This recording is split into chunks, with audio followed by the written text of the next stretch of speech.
We are here for another episode of Sketchy Talk, and today we have Chris Beatrice with us. Chris is an illustrator, art director, and game designer. He's a regular contributor to the Muddy Colors blog, where he presents tutorials on picture making, process, and the science of seeing. His award-winning illustrations have been featured numerous times in Spectrum Fantastic Art. Chris's illustration client list includes Simon & Schuster, Macmillan, Scholastic, Disney Hyperion, Penguin Random House, American Greetings, Weekly Reader, Smithsonian Magazine, and Gamewright Games. He now splits his time between freelance illustration, video game development, and mentoring artists on various stages of their journey. So welcome, Chris. It's great to talk to you in person. We've known each other for at least, I want to say 23 years. Yeah, But 23 we've never digital years. talked. Yeah, 23 digital Wow. years, but we've never talked in person, and we've never been in person in the same room Yeah, together. yeah, it's crazy. But you were one of the 3 or 4 people belonging to this that kind of stood out among the Art Dogs as someone who was, the Art Dogs is a group that we both belong to. Started off as a Yahoo mail group or something back in the day, and then I set it up as a Facebook group. But there's always a few members that participate a lot and comment and support each other. So really happy to be talking to you. Yes, I've admired your work for years, and we both have a passion for sketching. And we were just talking before we got on air about your attitude towards drawing and sketching, which I always enjoy the tutorials that you put together and post online. I teach illustration at Northern Kentucky University, and I also teach sequential storytelling. So I find a lot of your lessons very valuable. Can you tell me a little bit about sort of how you got here and started developing your tutorials? Let's start a little bit at the beginning, and then we'll kind of move into your teaching phase. How did you get started in illustration? Yeah, I've my career path just I'm someone who's just insanely curious about everything. So sometimes I think this is a harmful pathology that I can derail for years being interested Mm-hmm. in something, and then okay, I'm done with that. It's not necessarily that I've mastered that, but I get to the point where I don't see a lot of new experiences in that, I guess, and then something else catches me. So I have been just so all over the place. When I was in a young kid, a little kid, I was always making things. So Mm-hmm. we were really poor. So if I wanted to have anything, I'd have to make it. So I would make a bike or a crossbow or a ship in. I learned how to make a ship in a bottle. And I guess I was kind of precocious because I would do some of these things for school projects, and the teachers would not believe that I did it. Like I was in, I think, 5th grade. I made a you know what a ship in a bottle is, have you seen that thing? Mm-hmm. I learned how to do that, and I made one, and she just couldn't believe I'd done it. So I've always just been good at just crafting things with my hands, and sort of had a lot of just scientific curiosity. And in the beginning for me, so I'd be looking at, say, illustrated books by like N.C. Wyeth, Mm-hmm. like Howard Pyle, Robin Hood.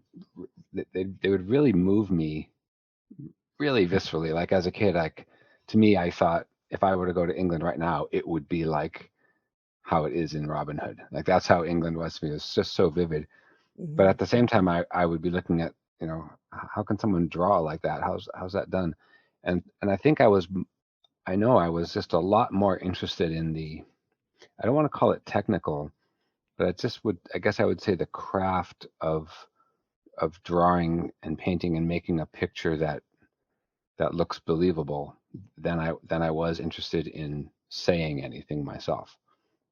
Mm-hmm. Like I didn't want to say, I didn't have anything I wanted to say artistically. And this carried even through art school. So in high school, I went to a vocational high school where I majored in what was called commercial art, which is basically what we do. It's basically making art for commission as Mm-hmm. opposed to making a piece of art and trying to sell it. It's making art that is generally sold in reproduction. So it's everything that we think of, books, posters, all that. And so we were trained, real old school. And this is starting at the age of 13. You're trained. Here's what a brief is. Here's how you work with a client. The client wants this, and you need to do that, like sort of like a service. Not really so much about artistic expression. So when I left high school and went to art school, I kind of flipped and went into sculpture. And so I spent 4 years doing jewelry and metal sculpture. And then after 4 years of that, I got out and I went right back to illustration. Like, I'm like, no, I really like doing illustration. That was one aspect of the commercial art I like to do. So I started just doing my own illustrations. I mean, we're talking, this is like, 1988. So there's still nothing digital. Uh-huh. So I Uh-huh. started doing my little Hobbit pictures and dragons and fantasy stuff like that. And it just kind of lumbered along for, I don't know, probably a good 10 years.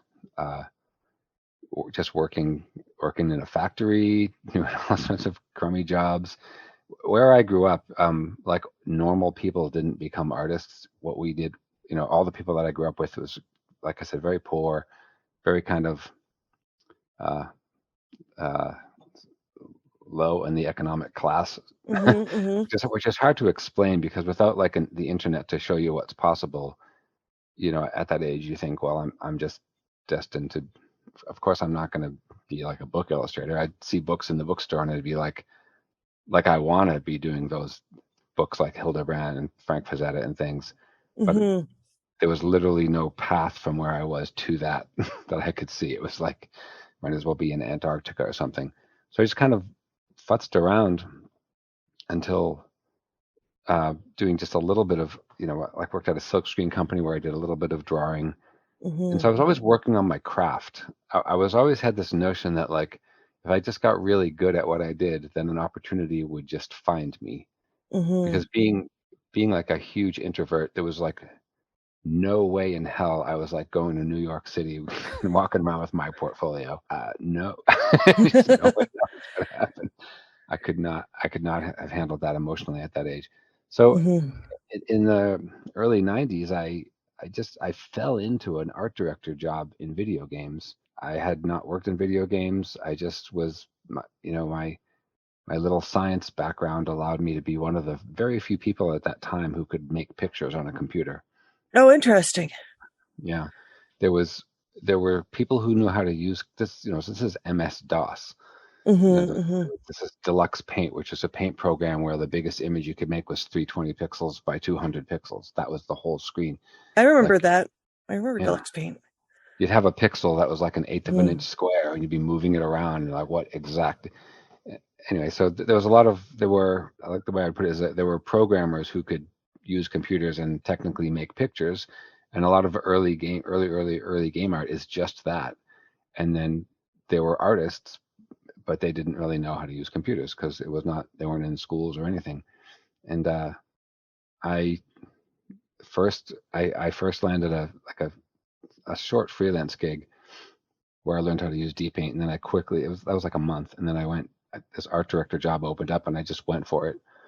And it turned out to be true that it's a lot easier to teach an artist to use a computer than it is to teach a non-artist to take pictures. True. Just in That's terms, very true. yeah, in terms of the time investment. So as an art director in those days, I adopted that model. So I went to art schools and I hired people that were just good illustrators, no computer Mm-hmm. experience.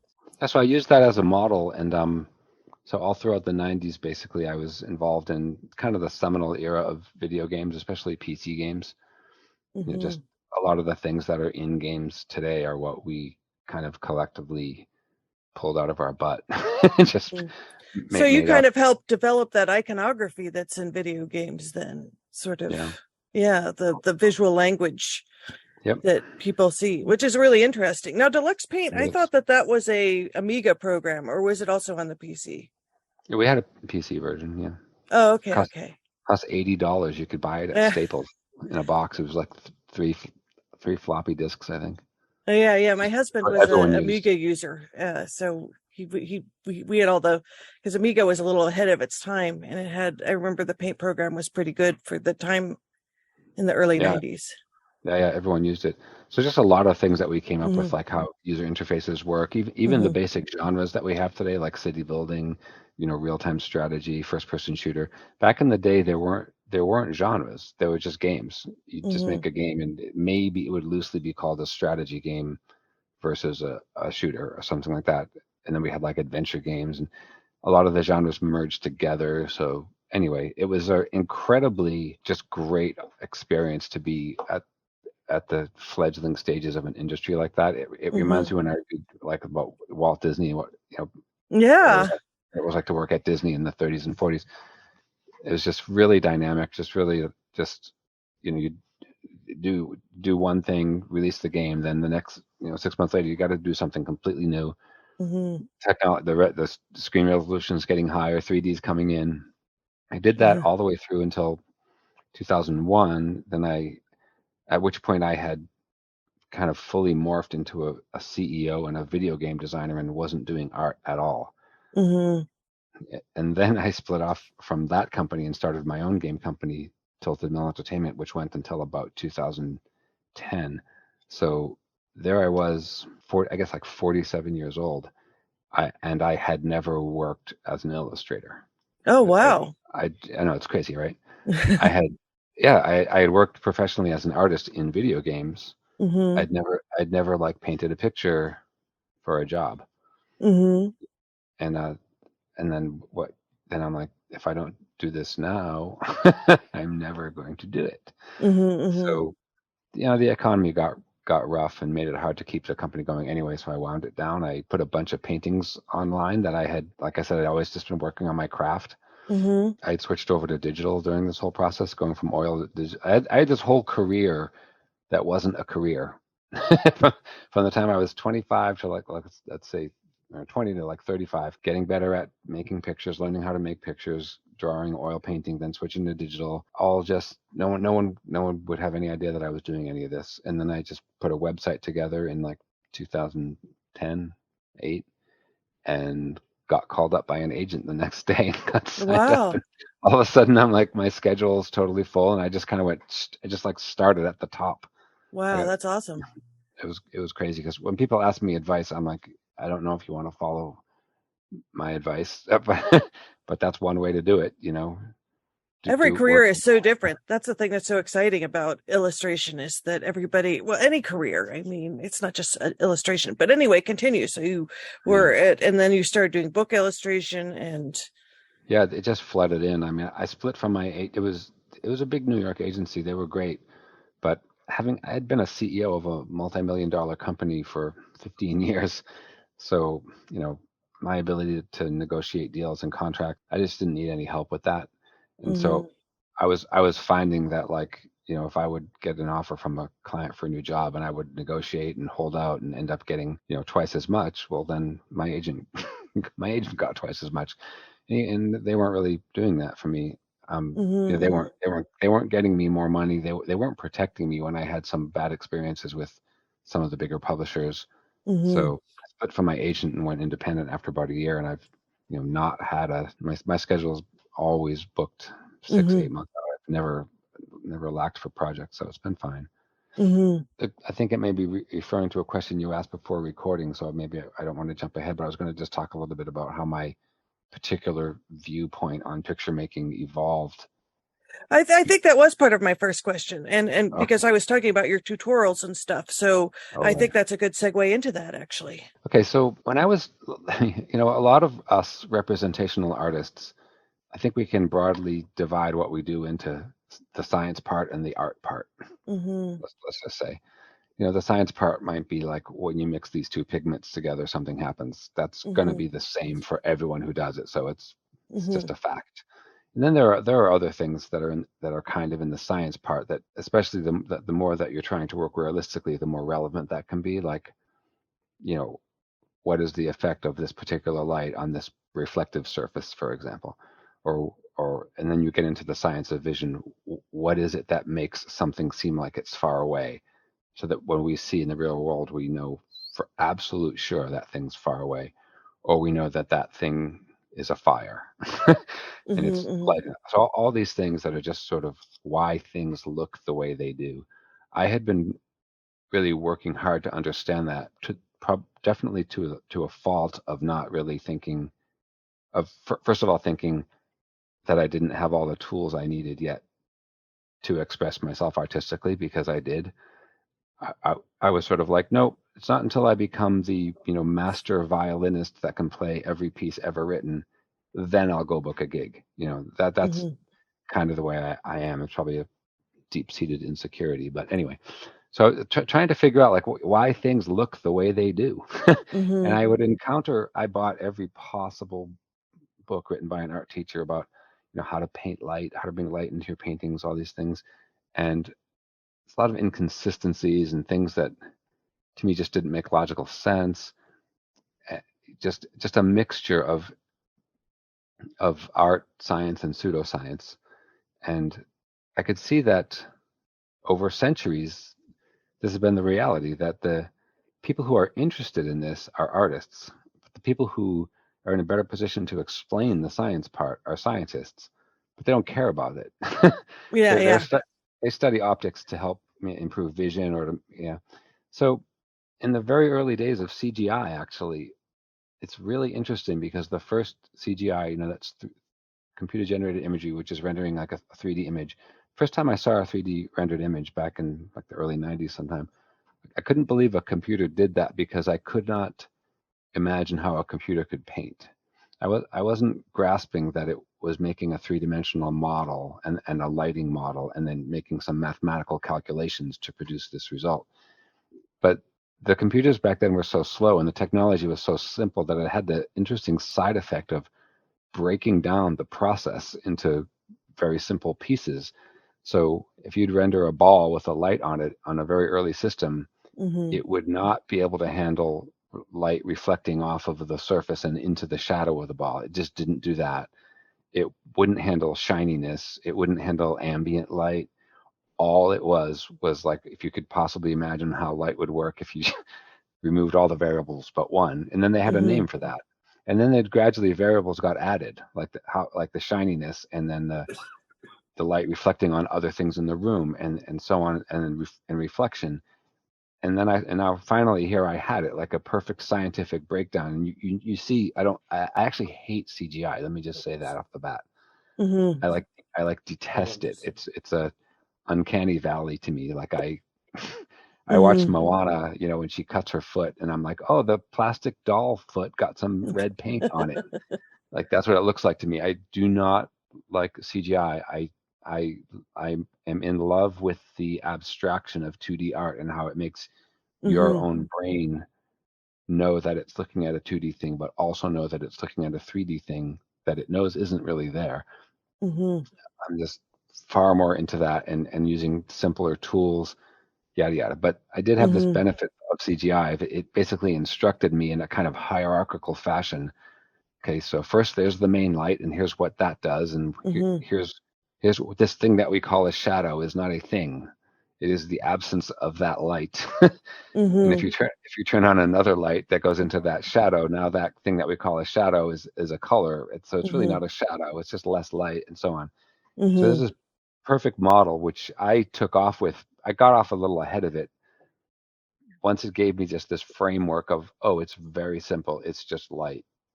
And Mhm. so I started to develop that and test it, and digital tools became very useful in terms of like reducing variables. So Mhm. you could do a drawing in grayscale and then add color to it and see how that worked and what changed. You could adjust like make it darker and lighter and see how that worked, and that allowed me to see like this is all very, again, it's all very scientific and very much not about making art. It's about making pictures that look convincing. Mhm. If I've got a black piece of paper and a white piece of paper and a gray piece of paper and in the room with this light, what does that look like? I was just very interested in that, and I worked through that, and then I started to do illustrations that were really just tests. Like they were just tests. Like I did an illustration of just like a fan pick from like the Lord of the Rings, and Mhm. what I was doing was testing to see if I could paint green light. That's Mhm. all it was. So I was like, these guys are wearing white, the light's green, yada yada. And a friend of mine, actually Brian Despain from Art Docs, Mhm. Mhm. started making these comments about, well, what about if you have like some cobwebs in there? And he started to talk about all these like sort of narrative content elements that to me was like at first seemed like real like lowbrow, like you know what I mean? Like Like, no, stuff man, that, yeah, yeah. I'm making these amazing light studies. I'm gonna do like a stupid cobweb and a spider or something. But soon after that, it did click for me that I was not saying anything with all of this knowledge I had. I was not saying anything. And so I did a picture. It was a sketch, actually, a pencil drawing. I said to myself, what if I don't think at all about any of this technical stuff? I'm just going to let that go on automatic because I probably have a lot to rely on there. And I'm just going to like tell a story with this picture. It was a fairy tale picture from a fairy tale called Jorinda and Joringel about Uh-huh. this witch. I went full cheesy. This witch who had like captured all these young girls and turned them into birds. So she had all Mhm. these cages in her room with birds, and this boy came in with the flower, to free them or something. And Mhm. it was That seems very so unbelievably, metaphorical. yeah, it was so unbelievably liberating Mhm. to be like, wow, I can do this. I can just like do something fun and tell a story. And from there I did. So then I go, okay, let me take this into painting, and I did this painting called the Frog King or the Mhm. Frog Prince. It's a totally new thing for me. Now it's like the girl's facial expression is going to be what's crucial to make this. She's looking at the frog in disgust. Can I paint a disgust facial expression? I don't know, but that's going to be what's crucial to this picture, not how well I paint the lighting or whatever. And it's like then the universe just sends you back this signal because I did that picture, and it's like it goes into Spectrum. It's like the number one thing on CG Talk for 6 months. They asked me to write a tutorial about it, so Wow. there's just, again, it's typical me. I kind of go fly under the radar for a long time, and then I just erupt because some some critical mass gets reached and just shoves me off of my plateau. Mhm. And That's so really yeah, interesting. Yeah. yeah, so it's weird. And so then, people start asking you about how you make these images, but all built on a solid foundation. I mean, Yeah, from what you've described, I mean, it's the typical, not typical, that's not perhaps the right word, but it's the journey of improving your craft, and it's everything's built on everything else. It's not like it's yeah, comes out from nowhere. I mean, you spent many years drawing and many years crafting. many. Oh my Yes, God, I mean people have no idea. it's a lifelong process. I mean, and the Yeah, storytelling aspect, it's really interesting because I work a lot with the International Urban Sketchers group, and that is one of their big things that they're pushing now is sketching as story. Anyone, not anyone, but beyond just drawing a pretty piece of architecture, what's the story behind this? yeah, Why did you choose this area? What did you see around you? What's the story behind your choices? And yeah, depicting what is happening around you. And I think illustrations that way too, and possibly one reason you were attracted to it, I find, as an illustrator, we get to work on so many different things.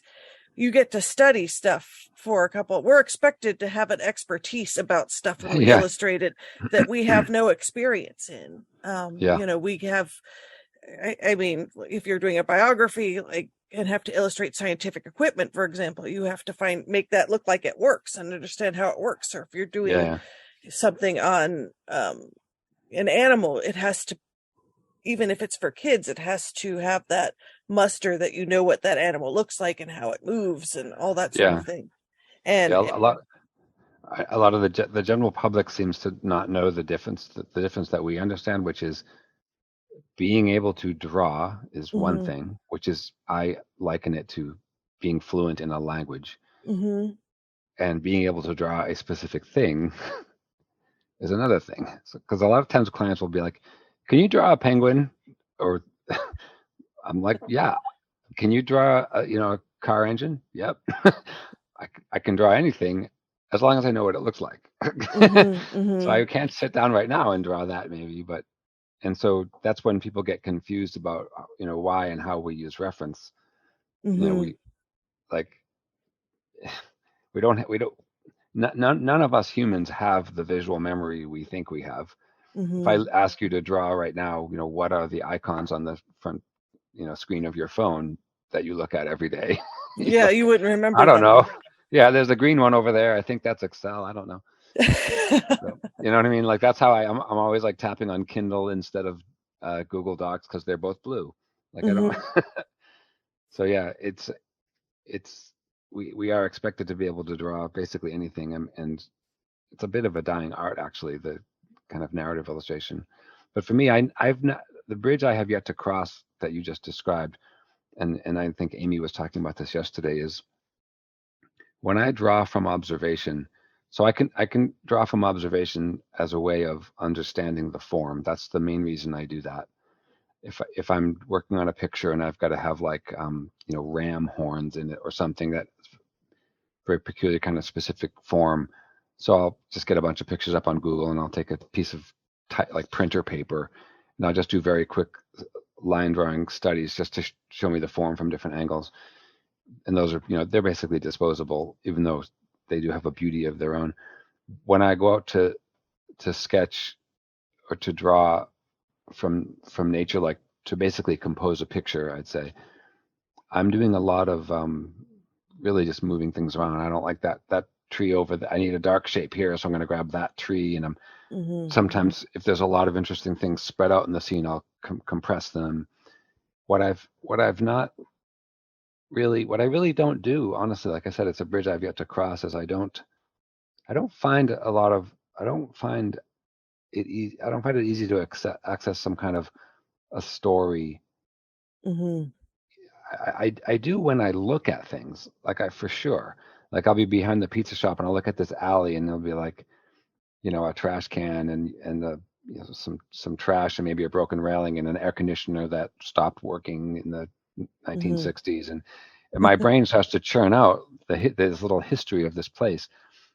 I don't feel compelled to draw that, Mm-hmm. to tell that story in the way that like a photographer might Mm-hmm. want to take a picture. Yeah, and it's interesting. So when I draw from life, I don't really. It really is more of just a studying process Mm-hmm. for me. I don't really make art from life very much. Mm-hmm. But you do work a lot in your sketchbook, so you do like doodle ideas and that sort of thing. Okay, so this is an entirely recent event for me. Mm-hmm. My whole life, I was not one of the sketchbook kids. I Mm-hmm. get horrible performance anxiety with a sketchbook. Mm-hmm. Like opening up a sketchbook and then doing a picture in it. It's like I need to know what I'm going to do in there. I need to have, preparatory drawings. I can't. It would always be printer paper for me. Printer Mm-hmm. paper is the no risk, no investment. I throw out the bad ones, keep the good ones. So I could not, for the life of me, draw on a sketchbook all through art school. I just was not a sketcher. I just was not one of those people. I would get an Mm-hmm. idea for a picture and then I would plan it. I would do preparatory drawings for it. This is not what you would call a sketcher. And then probably about 6 years ago, I decided to force myself to do it. So I went about it all the wrong way. I got a nice hardbound sketchbook.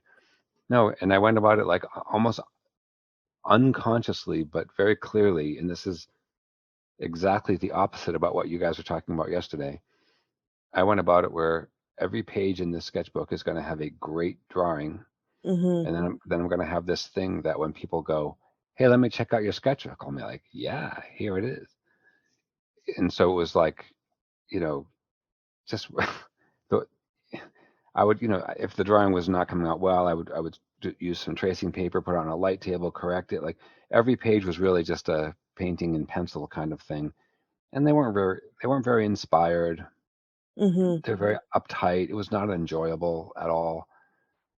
That was my first attempt at being a sketchbook person. So I've got this pretty cool looking sketchbook, Mm-hmm. whatever.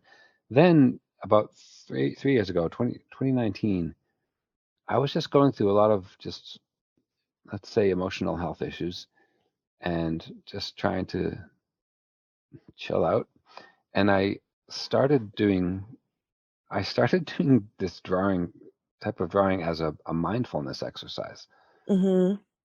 I was in a group and not a group of artists, and they gave us this assignment, this idea, this exercise, piece of paper, markers, and most of the people were drawing the way the instructor kind of modeled it, which is, you draw a little triangle, then another little triangle, and you just are just making these shapes like a stained glass window or something. And so I did that, and it was obviously just really ungratifying for me. then I went home and this was very similar to when I had the epiphany that I can just draw fun pictures that tell stories. I just started drawing abstract shapes and forms that just whatever came out. And it became a bit of a Rorschach test, or, the cloud game, where that one kind of looks like a person or a dragon. Mm-hmm. And then I would see a story in that. What's she doing? What's that thing she's holding? It's a violin. Okay. But I would keep it really fluid. The violin would be bent and it would only have one Mm-hmm. key. And I didn't totally liberating for me. I didn't have to look at what a violin for reference or anything like that. I was really just like tapping my unconscious in this kind of like a conversation. Something comes out and then it looks to you like something, and that's coming from you. And sometimes I would see things would come out like there would be things that had happened to me that day, like I was watching my wife gardening, and as I'm drawing, this thing looks like an earthworm or it looks like a rake or whatever. And I would suddenly find that I was pulling together these amazing compositions with these pictures in my sketchbook. The first time in my life I was having fun sketching. Mm. I just take my sketchbook. It was just I looked forward to it every day, spending an hour or two seeing what came out. And then some of the compositions, I struggle so much with composition because I approach it very, when you're trying to set up an illustration, you have to think of staging, like where does this person go so that I can also see the bird and all this stuff. And these were just basically 2D, 3D, semi-abstract drawings. Just I always just felt as I was drawing, I knew to make this thing black, I knew to make this thing white, I knew what shape needed to go there to make the composition work, because I was not fettered by the realistic painting problem where, if you need a big dark form over there for the composition, you have to justify that by making it be something. It has to Mm-hmm. be Mm-hmm. a bear or a cat or something. So that is only like 3 years ago that this just sketching just blew up for me. And it That's is wonderful. really, yeah, it's very much the opposite of what you guys were talking about, but not in a contradictory way, just a complementary way. Mm-hmm. Totally out of my imagination, not observation. But Mm-hmm. but in common, what it has is you're describing that it's really the process. It's not about arriving at the finished Mm-hmm. picture. It's about Mm-hmm. it's about, because that's exactly literally why I started doing it, was as a mindfulness practice, Mm-hmm. just to bring some focus to something so that my brain wasn't spinning with anxiety. And yeah, it turned out to be wonderful. Well, I think that's something that increasingly is happening. People doing drawing as sort of a mindfulness exercise. As a matter of fact, there's a group in Cincinnati that teaches, it's sort of a Altier. They have like open life drawing and that sort of thing. And they also have drawing as mindfulness, which I've not been to their drawing as mindfulness course, but I was happy to see it. I also do a lot of sketching just from whatever I feel like doodling at the time. And a lot of times it almost is almost a dreamlike thing. If I'm working, say, on a book where I'm drawing a lot of a specific thing, I might have in my doodles like that thing. And it's sort of almost how your dreams will work out. Kind of, if you've heard those stories of the guy that invented the sewing machine needle having dreams of the needle with the eye on the other end, or something like that. The hole It's on the other end, yeah. yeah. So I think it sometimes is like that where you're working it out. But I kind of like a no stakes drawing, and you described that. Actually, you have that no stakes drawing when you work on copier paper, which actually that's what I do all my sketching for my books on, is Yeah. copier paper, because you go through so much. When I started out in illustration, because my background was in industrial design, and so we used this really fancy marker paper, and it Mm. was really expensive. I don't even know if they make it anymore. The Graphics 360 paper. I don't know if you've ever used it, but we used this very fancy marker paper, and I used to buy it to do all my sketches in. But then, 10 years, 20 years into a career, that paper's really expensive, and it's not so much the expense of the paper, but you just generate so many sketches and that sort of thing that you end up using up a lot of printer paper. Yeah. So I do a lot of pencil sketches on paper, and I don't know if this is your process too, but when I'm working on a composition, a lot of times I'll draw different pieces and scan them in and kind of Yeah. move them around the way people Yeah. used to do with tracing paper. I don't sketch as much on the computer. I'm doing more and more. I always attribute that to age, just because I'm more used to drawing on paper. But my newer Cintiq, I actually like drawing on it a lot. I don't draw on an iPad as much, mostly because I think I like my Cintiq so much. Yeah, I don't sketch on the computer at all. Mm-hmm. My process is similar to yours, and I do have that principle where if I'm working on a picture of, like a pig riding a motorcycle or something like that, I'll find that, you know, all week, every day, as I'm sitting there doodling while talking on the phone or something, I'm just drawing that over and over. And it's actually really surprising how I'll just keep drawing it the same way. And I'll be like, I'll scan all the different versions in and lay them over each other, and they'll be like the same. Oh, So that's it's really interesting. yeah, it's really crazy. But the reason, and like you, when I am putting together like a narrative illustration, which, you want it to have a strong composition, but, both of us put a lot of stuff in our pictures. And so sometimes it's like, well, there's a stork flying in the background or something. What's the gesture of that stork going to be? I generally don't work that out in the picture. I draw a billion storks, and then I put them into the picture and try them.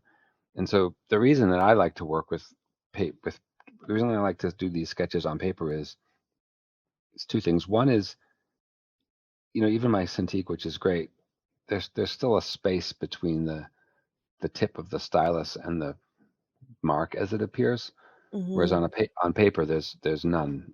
And the size of the marks, I can make tiny little marks on paper with a mechanical pencil. So doing a drawing that's 1 inch by 1 inch with my head, 2 feet away from it. That type of you get big picture and small detail at the same time, which I can't really get on a computer. Mm-hmm. I can Mm-hmm. kind of get it on my mobile studio because the resolution is so high, but then I still have that problem of the parallax. And then the third thing that I think is really undervalued is, you know, the paper has this surface texture that I'm just drawing right now and not looking at my hand and just feel you're feeling it. And I don't mean in the artsy fartsy sense of the word. I mean physically.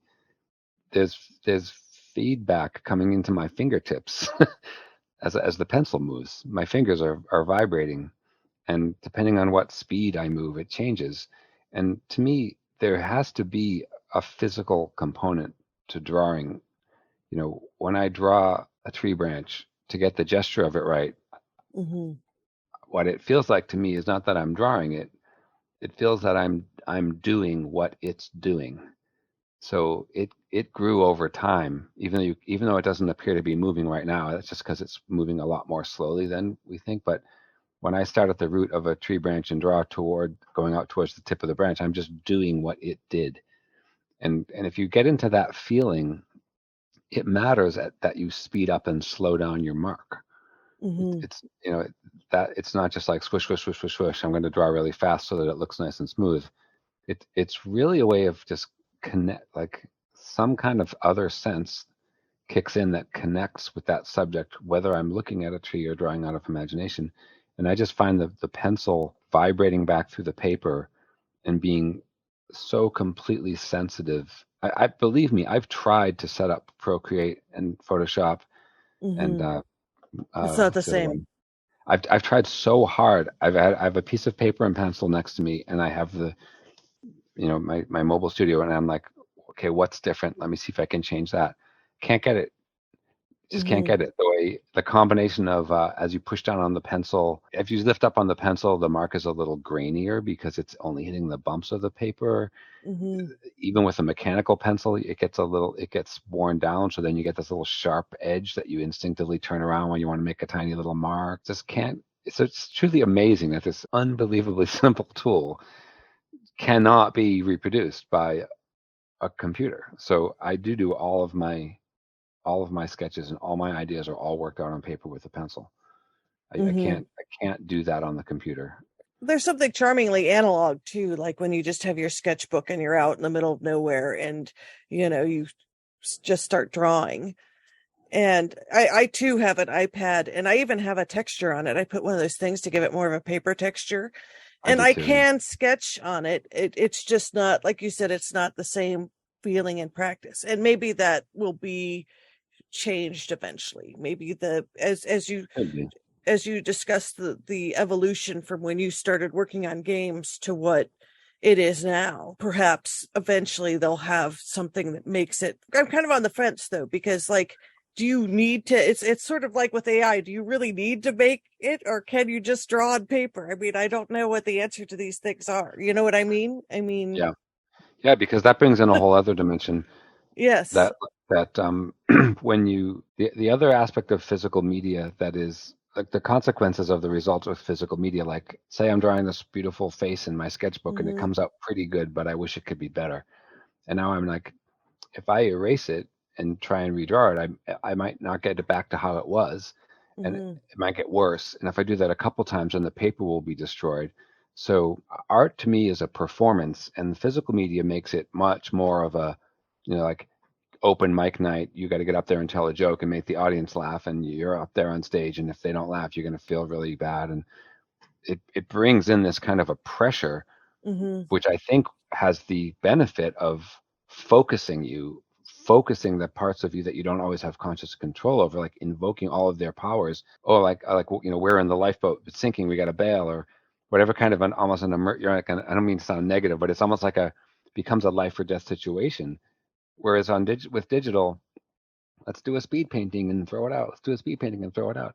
So I kind of agree with you, like about two things. One is I don't feel compelled to keep making technology that mimics our material tools, but let's acknowledge that the material tool in this case, in my opinion, is actually superior.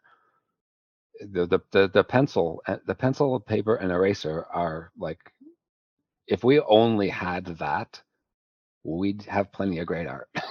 We don't Oh need. yeah, I mean, I don't even use expensive. I mean, I do have my Blackwing pencils, but I often just buy those boxes of really cheap yellow pencils, and I just Yeah. have boxes and boxes of them and an electric pencil sharpener, and that's pretty much my Yep. main. I don't use mechanical pencils anymore because I broke the tips too much. Mm. And so I was like, I keep breaking these tips, and so then I just switched to the wooden ones, and I haven't had that problem since. I do better with the wooden ones too, but a Hmm. mechanical pencil is usually closer at hand. Well, I was just thinking because you kind of like this sort of older technology with your bike and all that sort of thing, which we probably should put a picture of that on the Patreon, that you probably prefer more traditional I'm not drawing. like that. It's really funny. I've worked in technology. I've been on Yes. the cutting edge of technology. I work at a Web3 game Yeah. company right now. The reason I like new experiences, and Hmm. interestingly enough, you can have a lot of new experiences by finding old things, as Hmm. opposed to being like, let me buy a $10,000 bike that weighs 1 ounce and allows me to go ride 500 miles a day.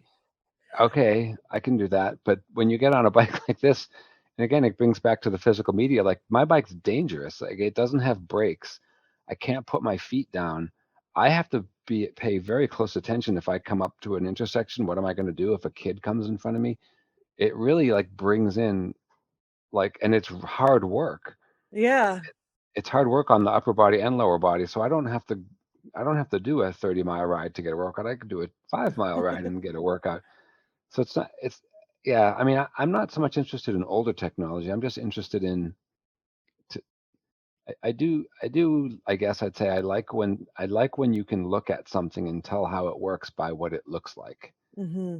Well, Whereas when you look at an iPhone, it's just a well, box. I was going to bring up that point because my background's in industrial design, and it's kind of as an industrial designer, I find the direction of design extremely frustrating. I actually enjoy the design like from the 1800s. Like you said, the form really did follow function. So things had, you had all these gears, and I think that's why people are attracted to steampunk. You had all of these things that worked in a very analog way, and now Yeah, what do you have to design but just like a little tiny box? I have yeah, friends that worked designing stereo equipment and worked designing a lot of this type of stuff that's all been reduced to this little tiny box. yeah, I and know. and it's sort of the industrial designer's nightmare, and I really hate current car design. Apologies to any classmates I have that work in car design, and it's not their fault. It's all being reduced to what uses the least amount of fuel or whatever. Yeah. But I find the design very uninspired and uninteresting. Yeah. it's sort of, I mean, that's a whole other discussion, that the whole architecture, design, everything has kind of become this homogenous sort of, I don't know how you could describe, it's like sort of this Yeah. homogenous, uninteresting landscape that we live in, if that Yeah. makes any No, sense. I'm with you. I was waiting to pick up my son at the airport a few months ago. Just happened to be parked next to this overpass. I'm just looking at these concrete columns, and I know that someone designed a way to hold up the most weight while using the least concrete, and that is all that is in that design. Exactly, Whereas in the exactly. It's, Victorian era, it would be like wrought iron with they'd have these finials on top and all these decorations. And I love that there is a, it used to be a relay station for the phone company, and now it's, I think, a children's play theater, like it's called Madcap Theater, I think. And the thing that's wonderful about this building is it has all these friezes with sculptures of old style people using phones, and it's all over the building. And I love that somebody designed a building that had a very practical use with all of this ornamentation. And yeah, that's, a whole different discussion of how sort of the postmodern tastes have eliminated all ornamentation, yet we have a ton of ornamentation, but it's sort of plastic yeah, stuff all over, as opposed to the buildings actually had it physically built in before, but now we surround mm. ourselves with models of things and And that people sort of still thing. like those buildings. If you're going to Oh look at an yes. apartment, two apartments, same price, same location. One of them is this cool old building that has quote character, Mm-hmm. and the same with old houses. Where I live, there's like where I live, there are like little Victorian houses, like Mm-hmm. little Mm-hmm. Victorian houses with like two bedrooms, or tiny little things, the beautiful Victorians. And then there are these massive, pseudo-colonial, what we call McMansions, Mm-hmm. these, but it's the same with clothing too. Exactly. I remember reading once that meant for most of history in the West, Europe, men's fashion is basically derived from the military. And now when you look at what most men and women, what most people wear, it's based on sports. That's It's true. That's true. yeah, they're wearing like trainers or some kind of training shoe. They're wearing sweatpants. Of course, there's jeans. That's just like, oh, if I never saw another pair of blue jeans, it'd be too soon. And Well, then like a it, puffy coat with logos on it, and baseball cap with some writing on it, clothes with company logos and names. Like what are we doing that for? There's a lot of other things you can wear. well, I'm not like a fashion crazy person, but that's the thing. Even when illustrating people, they look so much more interesting when they have. I think that's why one enjoys drawing. I think that might be the big lure of fantasy and stuff, is it's depicting a lot of times a different time. yeah, And when people wore, where there was more, again, ornamentation, the clothes were similar to, and now it's sort of like functional clothing, I think is what it is. People are just yeah, wearing stuff to basically cover themselves, but it's not to make them look better. I mean, yeah, not most of the time. I mean, it's just sort of, I think everything has been reduced to sort of a necessity sort of thing, rather than can we make something that looks interesting. And that could be a whole different discussion in illustration and how that influences illustration. And yeah, when you, and obviously people, I think, are more attracted to stuff that has this sort of, I don't want to say I guess historical beauty, and yeah, as opposed to this sort of relentless, I suspect relentless postmodernism is really what it is, because like yeah. all architects now want to build like these sort of weird, because they can computer generated, like you were talking about how the weight's distributed so the buildings twist and have all these weirdly shaped rooms, and from an ergonomic human factor standpoint they're miserable to be in, Mm, but they are feats of something. yeah. And with clothing, it's like people they are trying to say something with what they wear. They are expressing themselves as people always have. They're not, but the way it's happening now, I think it's shifted, and they do it by the words that are written on it. Exactly, exactly. Like a T-shirt that says I'm into D&D or whatever, or a baseball cap, and they also do it by the brand, the particular brand, if it's expensive or sought after, and not by anything visual. Like Hmm. It's not like, wow, that's a really interesting hat, you know. You don't see that. Like it's crazy to me because like I said, I'm not like into fashion at all. I never have been, but I'm not I find myself not wanting to wear clothes with writing on them, Mhm. and I find myself not wanting to wear blue jeans. Mhm. So it's more like I go by process of elimination. So what I end up wearing is a pair of gray pants and a black t-shirt and black shoes every day. That's all I wear. So you're going the guy that started Apple, the Steve Yeah, Jobs route, or some kind the of artistic. Einstein route, where you just sort of have a Yep, uniform every day that's very simple, so you don't have I to do. expend thought to it. Now, when I want to segue into also because you were talking about in your bio mentoring illustrators, and what Yeah. is the thing that you find most interesting in mentoring illustrators? I mean, I actually just started a new semester with students doing illustration, and one of the things that I emphasize the most, and maybe it's because I love sketching, but I like the generation of ideas. I always tell people that the most important thing is your ideas Mhm. and generating ideas and coming up with ideas and the you component that's in them compared to, I mean, I think the ability to render good illustrations can take a lifetime to get there, Mhm. but the idea is just being able to synthesize what's around you and come up with ideas. That's what a lot of people are ultimately paying you for. And Yeah, this that's might also interesting. be from my design background as well. How do you feel? Is that what you push to? No, not really, actually. But no, I mean, it's not because I'm saying there's a right or wrong. We each have our Hmm. thing. I'm aware of my strengths and my Hmm. limitations, and that's not something that I don't brag when I say like I know I have a couple of superpowers. I Hmm. also know that I don't have 10,000 other superpowers that other people like you have. So I know where mine are, and I especially find with this generation, this general young person generation that has grown up with social media, a huge aspect of it is, and this is not new, but it's taken on a whole new dimension, is stop trying to be like everyone else. Stop trying.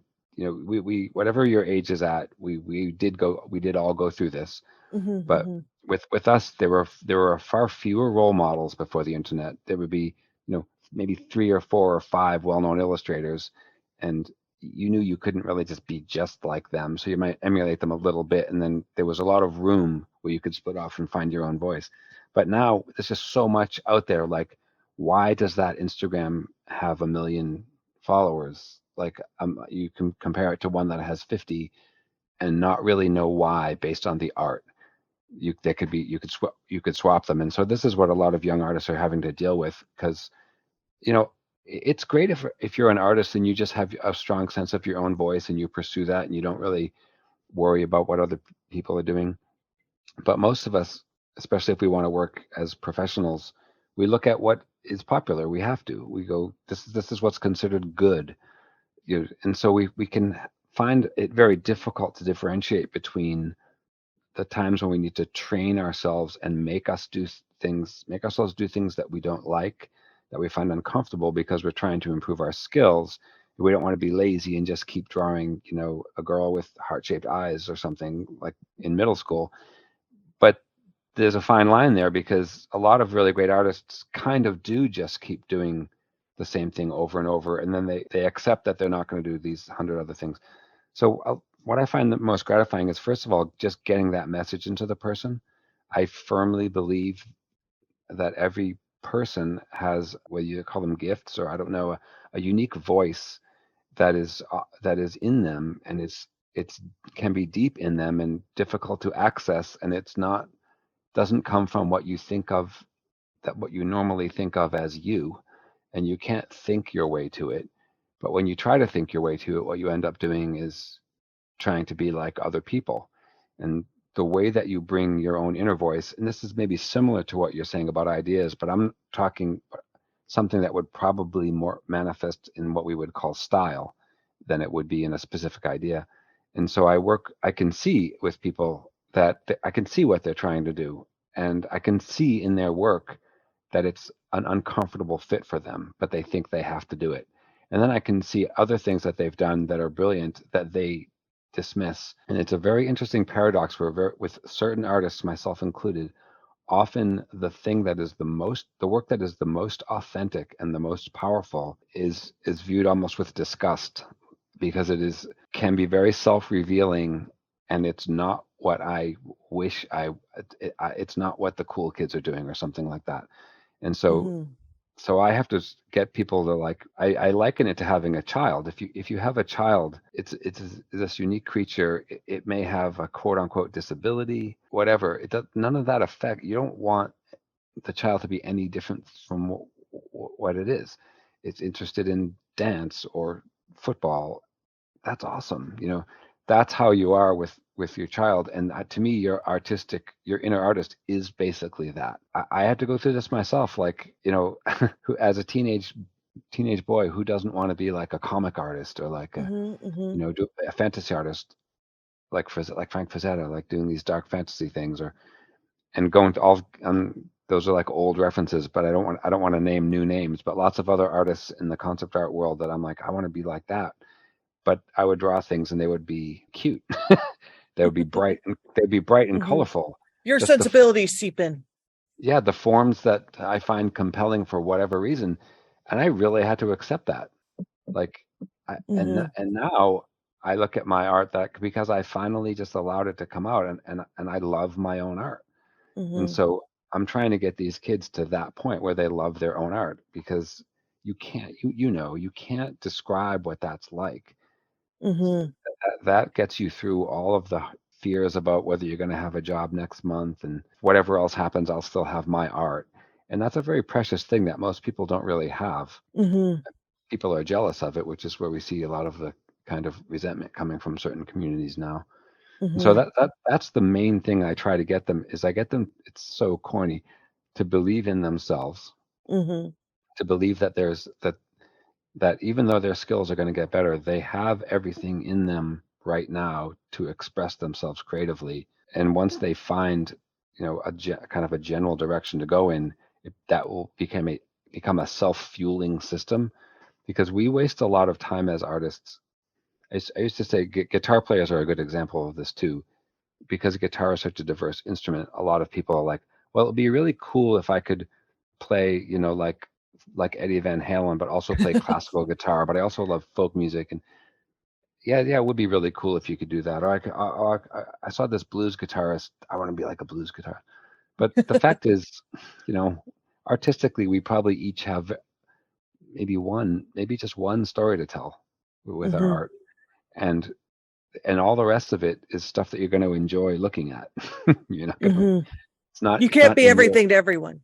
Yeah, it's not in your territory to create it. It's in your. You can walk in other people's territory, and it's very liberating. Just let that go. You don't Mm-hmm. have to be doing these paintings like Donato. If Mm-hmm. maybe you don't really want that. You just want to be able to do that. So that's the Mm-hmm. first thing I do with people, and I with the artists, and I think they find that it's almost like a combination of parent, therapist, and art teacher. Because when it comes from someone I can say for a fact, because of the path I took, art did not come naturally to me. I guess I would say it that way. And so I know exactly how I figured out how to do it. I can describe it. I'm not a lot of artists who seem to me to be kind of more natural at it. When they describe what they're doing, I can look at what they're doing and I'm like, that's not what you're doing. That's just how it feels to you. You're not actually doing what you're saying you're doing, and that's fine. But I'm more like the scientist, where Mm-hmm. I like figured it out, and now I can be like, this is how it works, at least for the stuff that I understand. So that's the other part, is that because I'm so analytical and working in games, which is a collaborative industry, you have to be able to look at a piece of art and know what makes it look like that. What makes Invader Zim look like Invader Zim? What if I had to Mm-hmm. draw a prop to fit in an Invader Zim scene? Can I do that? And so that allows me to look at basically anyone's art with or without even talking to them. I can usually tell what they're trying to do. But when I ask a few questions, I'm a very good, like, like they have like a script doctor. Mm-hmm. I'm like an art doctor.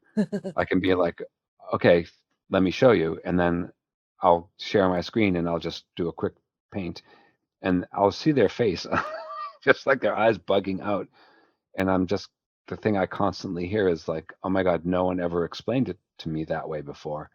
Mhm. And I know that what I'm explaining is testable. Whereas what a lot of our teachers will tell you, if if you they'll tell you some piece of dogma or something, and if you test it, it turns out to be false. But Mhm. they just ignore that conveniently. So what I my stuff's testable and provable. Like Mhm. it's like how we see why we look here and not what makes us want to look here and not there, and why this Mhm. color looks that way in this light and all that. So I have a powerful kind of practical toolkit to go along with my desire to coax them to trust their own voice. Mhm.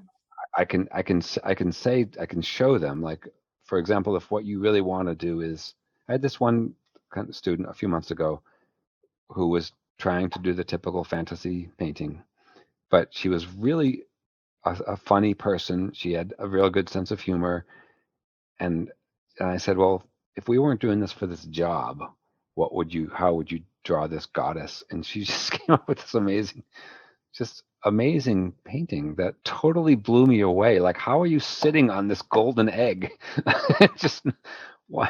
I know what you mean. I know what you mean by that, because it seems like there is this inhibition where someone's trying to adhere to, like what you were describing, like she was trying to adhere to typical fantasy tropes and was sort of, shutting off her own personal voice.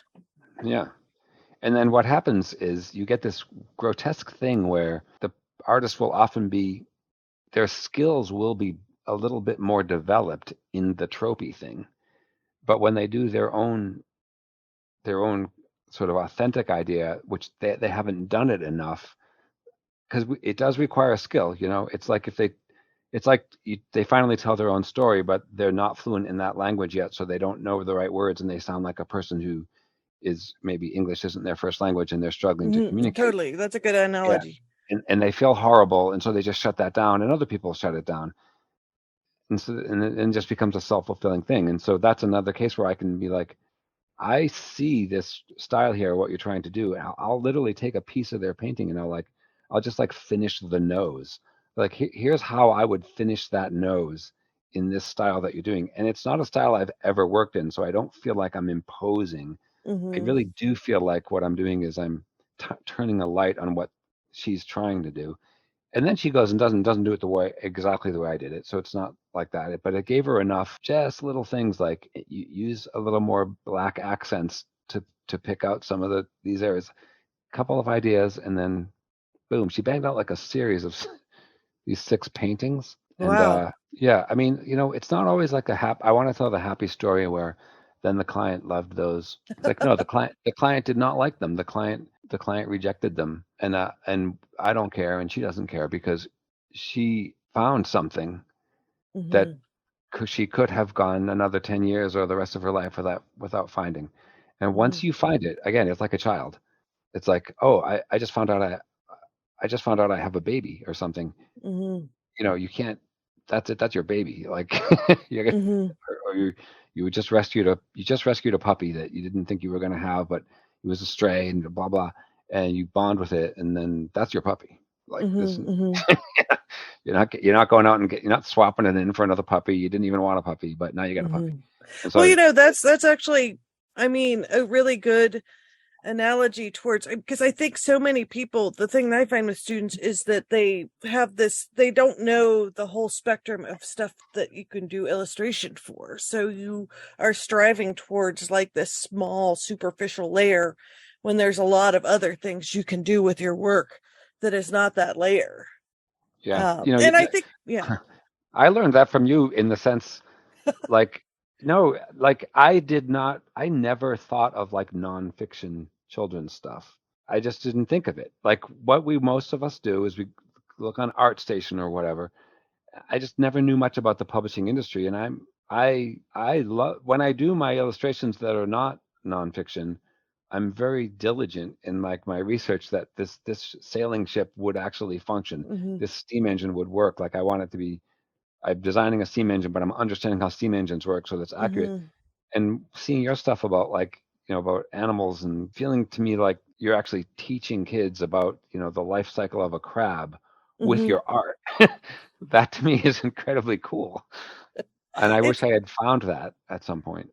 I think that it's just I don't know, it's just what's popular media or whatever. You were just talking about sort of the ubiquitousness of images that you might see, say, on a social media site. And I think it's because and I wonder if someone's done a study of this, because it's sort of a how people consume pop culture and then release it back to the world. I mean, Yeah. I always argue, I mean, we were just talking about Howard Pyle earlier, and when I was doing my introductory lecture to uh my class, it's funny you brought that up, because I talked about Howard Pyle because that's some of the first illustrations I saw in our library. I think every library, I don't know if they still do, had the old Robin Hood and King Arthur books. And yet he's not taught in art history classes. Yet the reason why we draw pirates the way we do is because of the way Howard Pyle and N.C. Wyeth drew them. And Or Santa illustration Claus. is such an important part of pop culture and cultural history, yet illustration is not taught in art classes, even though illustration is what contemporary art is, like Yeah. comics and stuff. It's infuriating. It's Yeah, infuriating it's to me weird. that first of all, there are lots of times in normal life where being able to draw a picture is more useful than verbal language. I Hmm. don't if I'm like making a bird feeder or Hmm. all sorts of things. So to me, I know human beings are more naturally wired for spoken language than they are for drawing, but it is still just a useful tool. What was it you got? Yeah, you guys were talking yesterday about biology students where they used to have to draw, to study something, and so by then they would be observing it. And Hmm. studying a photo, which might be better, is not the same observational process. So on the one hand, I'm disgusted that we spend so much time learning with reading and writing and math, Hmm. so that in high school you're like taking calculus. Okay, great. I mean, really? It's like they just have, I don't know. And then whereas the art is either non-existent or it's relegated to just the self-expression aspect of it, Hmm. which is fine, but to me that really casts it it allows the naysayers to consider art and artists to be a kind of dispensable thing. And then on the pop culture side, as you're saying, it's like, yeah, Pirates and Santa Claus by Leyendecker and the Batman from like the 40s. Hmm. These are illustration, which is one of the reason I got into illustration is because that was the only way that people could see things that were imaginary. Hmm. The Tolkien calendar or an illustrated book. This was before CGI and movies and things, which is I'm actually psyched that illustration keeps going, but so somehow illustration just falls between all of these fences and doesn't get any attention. It It's really not. is strange. It's really strange. Because it has such an outsized influence of what it does, but it is not. And I think it will change. I think part of it is, and this could be a whole other discussion, and I know we're already at over an hour, so we probably should wrap it up. One of the big problems that they have with illustration is people in academia, the way things get sort of folded into, say, art history books and stuff, is for people to write papers about them. Mm. And so I don't know if you ever listened to the podcast by Mythcard Academy, where Corey Olson's been doing a lot of stuff on Lord of the Rings and that sort of thing. And the reason why they started that academy is they wanted to have critical writing and academic papers about science fiction and fantasy writing, because no one was doing it in universities and that sort of thing. And so they're trying to do that. And the same is true with illustration. One of the reasons they started, and I don't think it's adhered to that, but I think one of the reasons they started Icon, the illustration conference, was to get people to write academically more about illustration, because most people that write about art, they're not writing about illustration and its influence on culture, which it Yeah. has a huge influence on culture, outsized, whether you're talking about good housekeeping magazines or pulp novel covers or whatever. They have such an outsized impact on culture, but it's not written about academically as much as it should be. I'm not saying it Yeah. doesn't ever happen, because I think people are doing it more, but there still is sort of this prevalent and I think it will go away. I mean, I have a cousin who writes about history and studied 15th century German literature, and she said that this is a temporary thing and that eventually this stuff will be written about. It's just how perhaps it's a reaction to how ubiquitous and how, especially now, we are such an image driven culture because the internet is so visual. And perhaps there's no time like now to emphasize visual communication as much as you do reading and math, because visual communication, which is probably a better way to describe drawing, not only being able to do it, but to understand it is probably one of the most basic skills. Yeah, and it's interesting to me how this should be so obvious, but I think happened is we have two art histories. And when Mm-hmm. you go to art school and you study the history of art, we start with cave paintings, and then we go through the ancient world, and then we go through the Middle Ages, and then we hit the kind of the modern era with the Impressionists and then the Post-Impressionists, and then we go into abstract expressionism and so on. And it's a nice little sleight of hand that just happened there, because the other way to do it is right at that time when the modern era started. What happened is illustrators, primarily American illustrators, carried the traditions of the painters of that entire previous lineage, which is Mm-hmm. basically representational image making, not always realistic. Like John Singer Sargent is not a he doesn't paint photorealistic paintings. He makes beautiful, what most people actually like to look at. And right there, when the art world split, you split into the what most people like to look at, which is Mm-hmm. was American illustration. Norman Rockwell, J.C. Leyendecker, just basically traditional painters.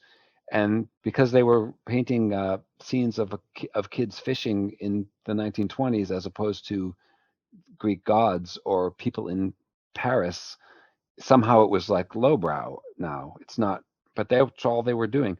And so we as illustrators trace our lineage back that way. And when we look at like what the real hardcore like fine art world, it's an investment commodity where the work itself does not necessarily have any intrinsic value. It could be a blank canvas. Mm-hmm. It could be a canvas with a dot on it. It's money And laundering. it's like cryptocurrency. Somehow value is assigned to it, and once it gets value, then the industry moves to keep its value and increase its value, and they do that by devaluing illustration, among other things. So Mm-hmm. that somehow this bait and switch happens, where what we do isn't art and the other stuff is, which is just crazy, because what we do is more like what art has always been and what most people think of as art. And this other thing is just this crazy arbitrary thing that's called art, which I have nothing against. It just doesn't, Mm-hmm. most, when we get into like abstract expressionism and that type of art, most of that does not speak to people. Mm-hmm. Like No, that's the test right it's there. kind of Like like I can, the postmodernism stuff we were talking about, houses and stuff. yeah, It's all it the does not same speak to thing. people. Yeah. Yeah, I can listen to music from the 20s, the 30s, the 90s, the 2000s. I can, it's saying something to me. That stuff, what is a Mm-hmm. Jackson Pollock saying to anyone? I'm sorry. Mm-hmm. Nothing against the guy. Great. Come up with this new way of making a thing called a painting and getting a lot of money for it. That's fine with me. But if we're real about it, if we're looking at it, it's not probably not saying much. Mm-hmm. So that's my huge bias. Mm-hmm. No, I understand where you're coming from. I actually should send you, and we probably should wrap it up too. Um, my cousin sent me this really wonderful letter that Albrecht Dürer wrote to. He was doing an illustration of a baptistry, and the whole thing is talking about how he would have charged more if he'd known how complicated it was, and he was never going to draw something with this many people again, and the paint Oh was my really God. expensive, and it was just like.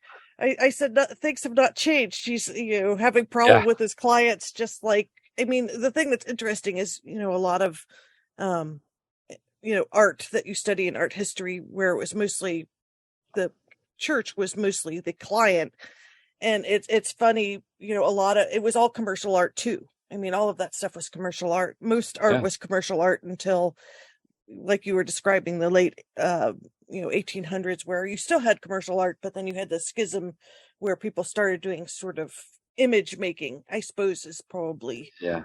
a There's better old description of it. Or those it's old those old stories about, I forget, it was a Dutch painter where, it's 500 marks for a portrait and it's 750 if you want your hands in the portrait. Those hands are hard to paint. exactly, Yeah, exactly. it's Yeah, funny. they didn't have the reference tools necessarily that we have. So that's a whole other dimension. Yeah, But anyway, where can people find you? Let's wrap it up. We've been talking for a long time, but it's been a really interesting discussion, and it's great talking to you that's in been person great. finally.